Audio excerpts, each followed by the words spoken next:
ആറുവരിപ്പാതയിൽ അടിപ്പാത വേണമെന്നാവശ്യപ്പെട്ട് കോഴിക്കോട് തൃശൂർ പാതയിൽ രണ്ടത്താണിയിൽ ദേശീയപാത ഉപരോധിച്ചത് സംഘർഷങ്ങൾക്ക് വഴിവെച്ചു.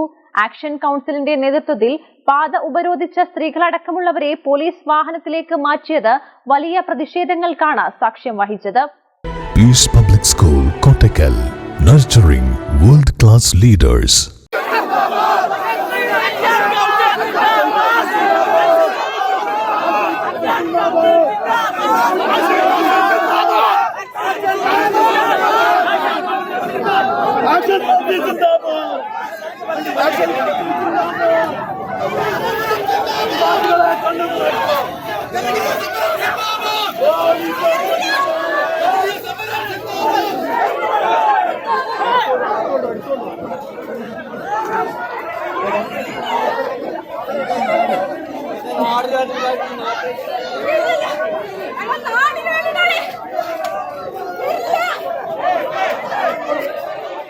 രണ്ടത്താണിയിലൂടെ കടന്നുപോകുന്ന ആറുവരിപ്പാതയിൽ അടിപ്പാത വേണമെന്നാവശ്യപ്പെട്ട് ജനപ്രതിനിധികളടക്കമുള്ളവർക്ക് നിരവധി തവണ നിവേദനം കൊടുത്തിട്ടും നടപടിയാകാത്ത സാഹചര്യത്തിലാണ് തുടർ സമര പരിപാടിയുടെ ഭാഗമായി ദേശീയപാത ഉപരോധിച്ചത്. സ്ത്രീകളും കുട്ടികളും അടക്കം നൂറുകണക്കിന് പേരാണ് പാതയിൽ കുത്തിയിരുന്നത്. തുടർന്ന് മുദ്രാവാക്യം വിളികൾ ആരംഭിച്ചു. ഇതോടെ ഇതുവഴിയുള്ള ഗതാഗതം പൂർണ്ണമായും തടസ്സപ്പെട്ടു. താനൂർ ഡിവൈഎസ്പി വി ബെന്നിയുടെ നേതൃത്വത്തിൽ പോലീസ് നടപടി ആരംഭിച്ചു. മുൻനിരയിലുണ്ടായിരുന്നവരെ അറസ്റ്റ് ചെയ്ത് മാറ്റാൻ ശ്രമിച്ചതോടെ ഉന്തും തള്ളുമായി. ഇതോടെ ബലം പ്രയോഗിച്ച് പ്രതിഷേധക്കാരെ വാഹനത്തിലേക്ക് മാറ്റുകയായിരുന്നു.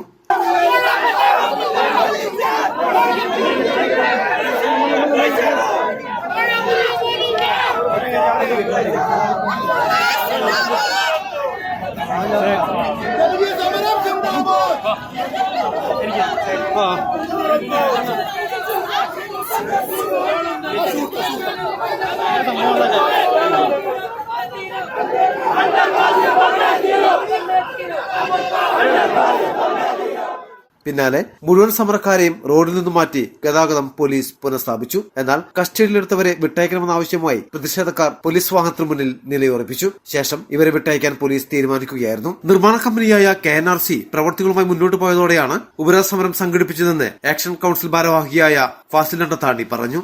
പുതിയ തീരുമാനം എന്ന് പറഞ്ഞാൽ നമ്മളെ MP-നോട് ഒരു നേരിട്ട് മന്ത്രിയെ ഒന്ന് കണ്ടിട്ട് ഈ വിഷയം ഗൗരവമായിട്ട് ഉന്നയിക്കാൻ പറഞ്ഞിട്ടുണ്ട് 3 ദിവസം മുന്നേ. അപ്പോൾ ആ കാര്യം ചെയ്യാന്നുള്ളത് MP-ന്റെ പാർട്ടിക്കാർ ഏറ്റിട്ടുണ്ട്. അതുപോലെ ചെയ്യാൻ മറ്റുള്ള മണ്ഡലങ്ങളിൽ ഇതുപോലെ നേരിട്ട് മന്ത്രിയെ കണ്ടിട്ട് നേടിയെടുത്തിട്ടുണ്ട്.